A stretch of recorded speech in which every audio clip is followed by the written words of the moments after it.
ជាដំបូងខ្ញុំសូមគោរពជំរាបសួរលោកគ្រូអ្នកគ្រូនិងសិស្សានុសិស្សទាំងអស់គ្នាដែលជាអ្នកសិក្សាគណិតវិទ្យាទាំងអស់គ្នាខ្ញុំបាទឈ្មោះអេកាត្រាថ្ងៃនេះផងដែរគឺខ្ញុំមានវីដេអូមួយមកចែករំលែកអ្នកទាំងអស់គ្នាដែលគឺជាវីដេអូទាក់ទងនឹងការដោះស្រាយសមីការ degree ទី2មានមួយអញ្ញត្តិដែលសមីការ degree ទី2មានមួយអញ្ញត្តិនេះផងដែរគឺវាមានរាង ax បូក bx បូក c ស្មើ0ហើយ a គឺខុសពី0អញ្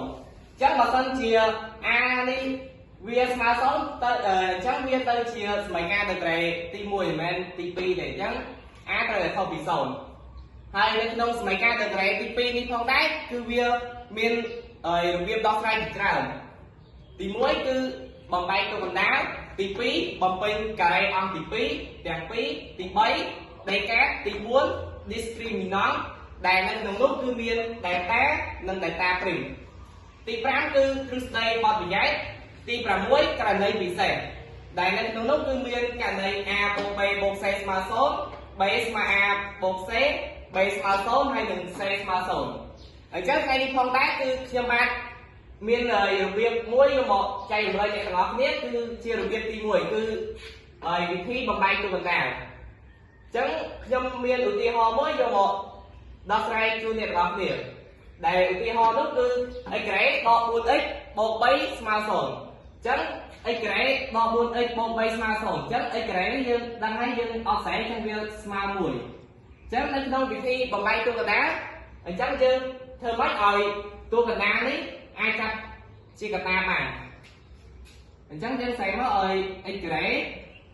លែងដក 4 នេះដើម្បីឲ្យវាបានបូក 3 នេះយើងដាក់ដក x ដក 3x អញ្ចឹងដក x ដក 3x វាស្មើ 4x ទូកណ្ដាលយើងវិញហើយយើងបូកផ្សេងទៅក្រោយដែលលេខ3ស្មើ0អញ្ចឹងយើងអានេះ x អានេះមានលេខ3ដូចគ្នាយើងចាប់ x ជាកត្តាបាន x ដក 1ចាប់ដក 3x បាន x ដក 1ស្មើ0អញ្ចឹងបន្តមកយើងចាប់វាហើយអញ្ចឹងយើងឃើញមាន x ដក 1ដូចគ្នាអញ្ចឹងយើងចាប់ x ដក 1បន្ទាប់មក x ដក 1អញ្ចឹងលេខនៅសល់គឺ x ដក 3ស្មើ0អញ្ចឹងសមីការយើងបានទៅជាសមីការដែលគុណហើយស្មើ0អញ្ចឹងយើងត្រូវឲ្យអង្គនីមួយៗស្មើ0x ដក 1ស្មើ0 x ដក 3ស្មើ0អញ្ចឹងមកឲ្យ x 1ស្មើ1នាំឲ្យ x 2ស្មើ3អញ្ចឹងដើម្បីបញ្ជាក់កាន់តែច្បាស់គឺខ្ញុំសូមយកចម្លើយវាយកទៅព្រៀងផ្ទាល់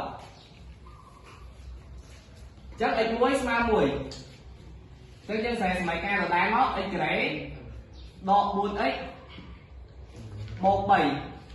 ស្មើ0អញ្ចឹងយើងយក x យកទៅចំនួនអញ្ចឹង x យើងដែលយើងរកឃើញនៅអង្គ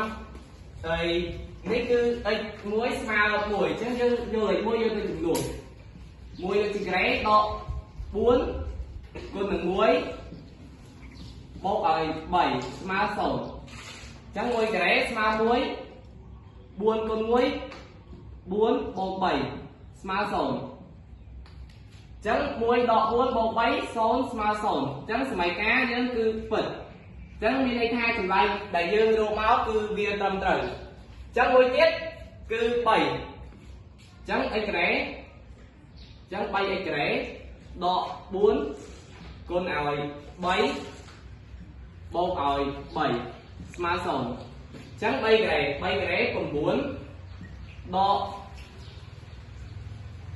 4គុណ3 12ហើយបូកជាមួយ3ស្មើ0អញ្ចឹង9ដក12បូក3 0ស្មើ0អញ្ចឹងសមីការយើងគឺពិតអញ្ចឹងនៅថ្ងៃនេះផងដែរគឺខ្ញុំមានតែប៉ុណ្្នឹងទេយកមកចែករំលែកទាំងអស់គ្នាជាចុងក្រោយគឺខ្ញុំសូមផ្ញើវីដេអូនេះទៅលោកគ្រូដែលជាអ្នកបង្រៀនខ្ញុំគឺលោកគ្រូព្រំកុសលហើយនឹងមិត្តភក្តិទាំងអស់គ្នាដែលនៅក្នុងថ្នាក់ខ្ញុំឲ្យបានមើលទាំងអស់គ្នា